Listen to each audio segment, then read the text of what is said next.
ನಮಸ್ತೆ Karnataka digital book Kannada YouTube ಚಾನಲ್ಗೆ ಸ್ವಾಗತ ಸುಸ್ವಾಗತ.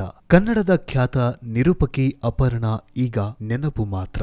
ಹೌದು, ಖ್ಯಾತ ಕನ್ನಡ ನಿರೂಪಕಿ ಅಪರ್ಣಾ ಕೊನೆ ಉಸಿರೆಳೆದಿದ್ದಾರೆ. ಕ್ಯಾನ್ಸರ್ ಕಾಯಿಲೆಯಿಂದ ಅಪರ್ಣಾ ಮೃತಪಟ್ಟಿದ್ದಾರೆ. ಈ ವಿಚಾರ ತಿಳಿದು ಕನ್ನಡ ಅಭಿಮಾನಿಗಳಿಗೆ ನಿಜಕ್ಕೂ ಶಾಕ್ ಆಗಿದೆ. ಖ್ಯಾತ ನಿರೂಪಕಿ ಅಪರ್ಣಾ ತಮ್ಮ ಬನಶಂಕರಿ ನಿವಾಸದಲ್ಲಿ ಕೊನೆ ಉಸಿರೆಳೆದಿದ್ದಾರೆ. ಮಸಣದ ಹೂವು ಸಿನಿಮಾದಲ್ಲೂ ಅಪರ್ಣಾ ನಟಿಸಿದ್ರು. ಸಾವಿರದ ಹೂವು ಸಿನಿಮಾ ತೆರೆ ಕಂಡಿತ್ತು. ಇನ್ನು ಇವರ ನಿರೂಪಣೆ ಶೈಲಿಯೇ ಎಲ್ಲರಿಗೂ ಇಷ್ಟವಾಗ್ತಾಗಿತ್ತು. ಚಿತ್ರರಂಗದ ಕಾರ್ಯಕ್ರಮವಾಗಿರಲಿ, ರಾಜಕೀಯ ಕಾರ್ಯಕ್ರಮವಾಗಿರಲಿ, ನಿರೂಪಣೆ ಅಂದ್ರೆ ಎಲ್ಲರಿಗೂ ಇಷ್ಟವಾಗ್ತಾಗಿತ್ತು.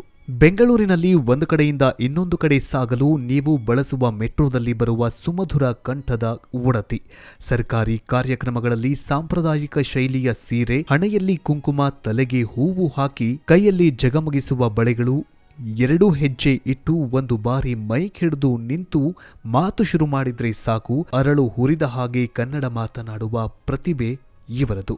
ಮಸಣದ ಹೂವಿನಿಂದ ಬಣ್ಣದ ಲೋಕಕ್ಕೆ ಕಾಲಿಟ್ಟ ಅಪರ್ಣಾ ಮಜಾ ಟಾಕೀಸ್ನವರೆಗೆ ಕನ್ನಡಿಗರ ಮನದಲ್ಲಿ ತುಂಬಿಕೊಂಡ್ರು. ಅಪರ್ಣಾ ಅವರ ಕನ್ನಡ ನಿರೂಪಣೆ ಅದೆಷ್ಟು ಸೊಗಸು ಅಂತಂದ್ರೆ ಅವರ ಮಾತುಗಳಲ್ಲಿ ಹೇಳುವುದಕ್ಕೆ ಕಷ್ಟ ಬಿಡಿ. 1984ರಲ್ಲಿ ತೆರೆಕಂಡ ಪುಟ್ಟಣ್ಣ ಕನಗಾಲ್ರವರ ಮಸಣದ ಹೂವು ಸಿನಿಮಾದಲ್ಲಿ ನಟಿಸುವ ಮೂಲಕ ಅಪರ್ಣಾ ಬಣ್ಣದ ಲೋಕಕ್ಕೆ ಕಾಲಿಟ್ರು. ಶಿವರಾಜ್ ಕುಮಾರ್ ಅಭಿನಯದ ಇನ್ಸ್ಪೆಕ್ಟರ್ ವಿಕ್ರಮ್ ಸೇರಿದಂತೆ ಹಲವಾರು ಸಿನಿಮಾಗಳಲ್ಲಿ ನಟಿಸಿದ್ದಾರೆ. ಚಿತ್ರರಂಗದಲ್ಲಿ ಮಿಂಚಿದ ಬಳಿಕ ಕಿರುತೆರೆಯಲ್ಲಿ ತಮ್ಮ ನೆಲೆಯನ್ನ ಕಂಡುಕೊಂಡ್ರು. 90ರ ದಶಕದಲ್ಲಿ ಚಂದನ ವಾಹಿನಿಯಲ್ಲಿ ಹಲವಾರು ಕಾರ್ಯಕ್ರಮಗಳನ್ನು ನಿರೂಪಿಸಿದ್ರು.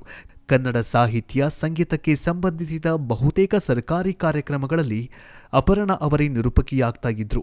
ಇನ್ನು ಕಿರುತೆರೆಯಲ್ಲಿ ತುಂಬಾ ಹೆಸರು ಮಾಡಿದ್ದ ಮೂಡಲಮನೆ ಮತ್ತು ಮುಕ್ತ ಧಾರಾವಾಹಿಗಳಲ್ಲಿ ಅಪರ್ಣಾ ನಟಿಸ್ತಾಗಿದ್ರು. 2013ರಲ್ಲಿ ಕನ್ನಡದಲ್ಲಿ ಶುರುವಾದ ಬಿಗ್ ಬಾಸ್ ಕಾರ್ಯಕ್ರಮದ ಮೊದಲ ಆವೃತ್ತಿಯಲ್ಲಿ ಇವರು ಭಾಗವಹಿಸಿದ್ರು. 2015ರಲ್ಲಿ ಆರಂಭವಾಗಿದ್ದ ಮತ್ತು ಸಖತ್ ಜನಪ್ರಿಯವಾಗಿದ್ದ ಸೃಜನ್ ಲೋಕೇಶ್ ಅವರ ಮಜಾ ಟಾಕೀಸ್ನಲ್ಲಿ ವರಲಕ್ಷ್ಮಿಯಾಗಿ ಕಾಣಿಸಿಕೊಂಡಿದ್ದ ಅಪರ್ಣಾ ಕನ್ನಡಿಗರ ಮನ ಗೆದ್ದಿದ್ರು. ಅಪರ್ಣಾ ಅವರ ಸಾವಿನ ಸುದ್ದಿ ಕಾಡ್ಗಿಚ್ಚಿನಂತೆ ಹಬ್ಬಿದ ಮೇಲೆ ಆಘಾತದ ಬಗ್ಗೆ ಕುಟುಂಬಸ್ಥರು ಪ್ರತಿಕ್ರಿಯೆ ನೀಡಿದ್ದಾರೆ. ಅಪರ್ಣಾ ಅವರ ಪತಿ ನಾಗರಾಜ್ ವಸ್ತಾರೆ ಅವರು ಇಹಲೋಕದ ವ್ಯಾಪಾರವನ್ನ ತ್ಯಜಿಸಿ ಸ್ವರ್ಗಸ್ಥಳಾಗಿದ್ದಾಳೆ. ಕಳೆದ 2 ವರ್ಷಗಳಿಂದ ನಾನು ಮತ್ತು ಅವಳ 4ನೇ ಹಂತದಲ್ಲಿದ್ದ ಶ್ವಾಸಕೋಶದ ಕ್ಯಾನ್ಸರ್ ಅನ್ನ ಹಣೆಸುತ್ತಾ ಇದ್ವಿ. ಈ ಹೋರಾಟದಲ್ಲಿ ನಾವಿಬ್ರೂ ಸೋತಿದ್ದೇವೆ. ಅತ್ಯಂತ ವಿಷಾದದಿಂದ ಈ ಮಾತನ್ನ ನಿಮ್ಮಗಳಿಗೆ ಹೇಳ್ತಾ ಇದ್ದೇನೆ. ಅಪರ್ಣಾಳಿಗೆ ಬರುವ ಅಕ್ಟೋಬರ್ಗೆ 58 ತುಂಬುತ್ತಾಗಿತ್ತು. ಎಲ್ಲರ ಪ್ರೀತಿ ಸಹಕಾರಕ್ಕೆ ಚಿರಋಣಿ ಅಂತ ಹೇಳಿದ್ರು. ಇನ್ನು ಅಪರ್ಣಾ ಅವರು ಕಳೆದ 2 ವರ್ಷಗಳಿಂದ ಶ್ವಾಸಕೋಶ ಕ್ಯಾನ್ಸರ್ನಿಂದ ಬಳಲ್ತಾಗಿದ್ರು. 4ನೇ ಹಂತದಲ್ಲಿದ್ದ ಅಪರ್ಣಾ ಅವರ ಶ್ವಾಸಕೋಶ ಕ್ಯಾನ್ಸರ್ಗೆ ಚಿಕಿತ್ಸೆ ನೀಡಲಾಗ್ತಿತ್ತು. ಕಳೆದ 3 ದಿನದ ಹಿಂದೆ ಆಸ್ಪತ್ರೆಗೆ ದಾಖಲಾಗಿದ್ದ ಅಪರ್ಣಾ ಅವರು ಜಯನಗರದ ಖಾಸಗಿ ಆಸ್ಪತ್ರೆಯಲ್ಲಿ ಕೊನೆ ಉಸಿರೆಳೆದಿದ್ದಾರೆ.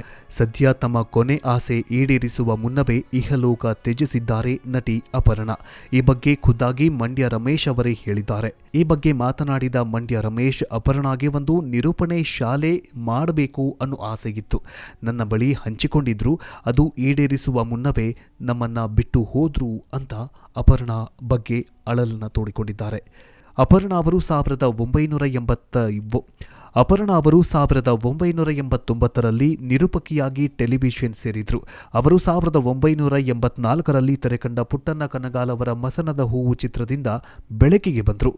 ನಂತರ ಇನ್ಸ್ಪೆಕ್ಟರ್ ವಿಕ್ರಮ್ ಸೇರಿದಂತೆ ಅನೇಕ ಚಿತ್ರಗಳಲ್ಲಿ ನಟಿಸಿದ್ದಾರೆ. ಮಜಾ ಟಾಕೀಸ್ ಮೂಲಕ ಅತಿ ಹೆಚ್ಚು ಖ್ಯಾತಿ ಪಡೆದುಕೊಂಡಿದ್ದ ನಿರೂಪಕಿ ಅಪರ್ಣಾ ಅವರು ಮೃತಪಟ್ಟಿದ್ದಾರೆ. ಅದರಲ್ಲೂ ನಿರೂಪಕಿ ಅಪರ್ಣಾ ಅವರು ಅತಿ ಹೆಚ್ಚು ಖ್ಯಾತಿ ಪಡೆದುಕೊಂಡಿದ್ರು. ಇನ್ನು ವಿಶೇಷ ಅಂದ್ರೆ ನಿರೂಪಕಿ ಅಪರ್ಣಾ ಅವರನ್ನ ಖುದ್ದು ನಟ ಸೃಜನ್ ಲೋಕೇಶ್ ಅವರೇ ಈ ಶೋಗೆ ಬರುವಂತೆ ಒತ್ತಾಯ ಮಾಡಿದ್ರು.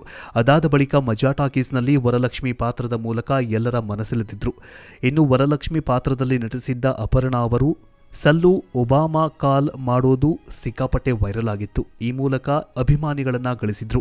ವರಲಕ್ಷ್ಮಿ ಪಾತ್ರ ಮಾಡಿದ ಮೇಲೆ ಅವರ ನಿಜ ಜೀವನದಲ್ಲಿ ಸಾಕಷ್ಟು ಬದಲಾವಣೆಗಳು ಆಗಿದ್ವು. ಈ ಮಜಾ ಟಾಕೀಸ್ ಮಾಡಿದ ಮೇಲೆ ಕಾಮಿಡಿ ಸಿನಿಮಾಗೂ ಕೂಡ ಆಫರ್ ಬಂದಿತ್ತಂತೆ. 1984ರಲ್ಲಿ ತೆರೆಕಂಡ ಪುಟ್ಟಣ್ಣ ಕನಗಾಲ್ರವರ ಮಸಣದ ಹೂವು ಸಿನಿಮಾದಲ್ಲಿ ನಟಿಸುವ ಮೂಲಕ ಅಪರ್ಣಾ ಬಣ್ಣದ ಲೋಕಕ್ಕೆ ಕಾಲಿಟ್ರು. ಶಿವರಾಜ್ ಕುಮಾರ್ ಅಭಿನಯದ ಇನ್ಸ್ಪೆಕ್ಟರ್ ವಿಕ್ರಮ್ ಸೇರಿದಂತೆ ಹಲವಾರು ಸಿನಿಮಾಗಳಲ್ಲಿ ನಟಿಸಿದ್ದಾರೆ. ಚಿತ್ರರಂಗದಲ್ಲಿ ಮಿಂಚಿದ ಬಳಿಕ ಕಿರುತೆರೆಯಲ್ಲಿ ತಮ್ಮ ನೆಲೆಯನ್ನ ಕಂಡುಕೊಂಡ್ರು. 90ರ ದಶಕದಲ್ಲಿ ಚಂದನ ವಾಹಿನಿಯಲ್ಲಿ ಹಲವಾರು ಕಾರ್ಯಕ್ರಮಗಳನ್ನು ನಿರೂಪಿಸಿದ್ರು. ಕನ್ನಡ ಸಾಹಿತ್ಯ ಸಂಗೀತಕ್ಕೆ ಸಂಬಂಧಿಸಿದ ಬಹುತೇಕ ಸರ್ಕಾರಿ ಕಾರ್ಯಕ್ರಮಗಳಲ್ಲಿ ಅಪರ್ಣಾ ಅವರೇ ನಿರೂಪಕಿಯಾಗ್ತಾ ಇದ್ರು. ಇನ್ನು ಕಿರುತೆರೆಯಲ್ಲಿ ತುಂಬಾ ಹೆಸರು ಮಾಡಿದ್ದ ಮೂಡಲಮನೆ ಮತ್ತು ಮುಕ್ತ ಧಾರಾವಾಹಿಗಳಲ್ಲಿ ಅಪರ್ಣಾ ನಟಿಸ್ತಾ ಇದ್ರು. ಆದರೆ ಅವೆಲ್ಲವನ್ನ ಮರೆತು ಇದೀಗ ಎಲ್ಲರನ್ನ ಅಗಲಿ ಇಹಲೋಕ ತ್ಯಜಿಸಿದ್ದಾರೆ. 1984ರಲ್ಲಿ ತೆರೆಕಂಡ ಪುಟ್ಟಣ್ಣ ಕನಗಾಲ್ರವರ ಮಸಣದ ಹೂವು ಸಿನಿಮಾದಲ್ಲಿ ನಟಿಸುವ ಮೂಲಕ ಅಪರ್ಣಾ ಬಣ್ಣದ ಲೋಕಕ್ಕೆ ಕಾಲಿಟ್ರು. ಶಿವರಾಜ್ ಕುಮಾರ್ ಅಭಿನಯದ ಇನ್ಸ್ಪೆಕ್ಟರ್ ವಿಕ್ರಮ್ ಸೇರಿದಂತೆ ಹಲವಾರು ಸಿನಿಮಾಗಳಲ್ಲಿ ನಟಿಸಿದ್ದಾರೆ. ಚಿತ್ರರಂಗದಲ್ಲಿ ಮಿಂಚಿದ ಬಳಿಕ ಕಿರುತೆರೆಯಲ್ಲಿ ತಮ್ಮ ನೆಲೆಯನ್ನ ಕಂಡುಕೊಂಡ್ರು. 90ರ ದಶಕದಲ್ಲಿ ಚಂದನ ವಾಹಿನಿಯಲ್ಲಿ ಹಲವಾರು ಕಾರ್ಯಕ್ರಮಗಳನ್ನು ನಿರೂಪಿಸಿದ್ರು. ಕನ್ನಡ ಸಾಹಿತ್ಯ ಸಂಗೀತಕ್ಕೆ ಸಂಬಂಧಿಸಿದ ಬಹುತೇಕ ಸರ್ಕಾರಿ ಕಾರ್ಯಕ್ರಮಗಳಲ್ಲಿ ಅಪರ್ಣಾ ಅವರೇ ನಿರೂಪಕಿಯಾಗ್ತಾ ಇದ್ರು. ಇನ್ನು ಕಿರುತೆರೆಯಲ್ಲಿ ತುಂಬಾ ಹೆಸರು ಮಾಡಿದ್ದ ಮೂಡಲಮನೆ ಮತ್ತು ಮುಕ್ತ ಧಾರಾವಾಹಿಗಳಲ್ಲಿ ಅಪರ್ಣಾ ನಟಿಸ್ತಾ ಇದ್ರು. ಆದರೆ ಅವೆಲ್ಲವನ್ನ ಮರೆತು ಇದೀಗ ಎಲ್ಲರನ್ನ ಅಗಲಿ ಇಹಲೋಕ ತ್ಯಜಿಸಿದ್ದಾರೆ.